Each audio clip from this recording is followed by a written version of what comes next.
Илим жана зикир. Зикир 51. Макил бин Ясар радиаллаху анхудан риваят. Пайгамбар саллаллаху алейхи вассалам айтат. Бакара сүрөсү Курандын чокусу, башкача айтканда эң бийик жеткен жери. Анын ар бир аяты менен 80 бериште түшкөн.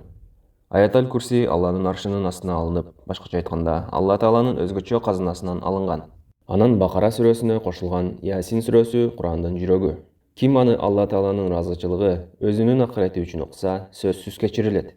Андыктан өлүм алдында жаткандар аны окугула, жан берүү жеңил болот. Макил бин Ясар радиаллаху анхудан риваят. Пайгамбар саллаллаху алейхи вассалам айтат. Бакара сүрөсү Курандын чокусу, башкача айтканда эң бийик жеткен жери. Анын ар бир аяты менен 80 бериште түшкөн. Аятал Курси Алланын аршынын астына алынып, башкача айтканда Алла Тааланын өзгөчө казынасынан алынган. Анан Бакара сүрөсүнө кошулган Ясин сүрөсү Курандын жүрөгү. Ким аны Алла Тааланын ыраазычылыгы, өзүнүн акырети үчүн окуса, сөзсүз кечирилет. Андыктан өлүм алдында жаткандар аны окугула, жан берүү жеңил болот. Хаким. Пайдасы. Бул хадисте Бакара сүрөсүн Курандын чокусу дегени, балким башка сүрөлөрдө келбеген, андагы ислам дининин негизги эрежелери, акыйдасы, шарият өкүмдөрү өтө кенен айтылгандыгы себеп болсо керек.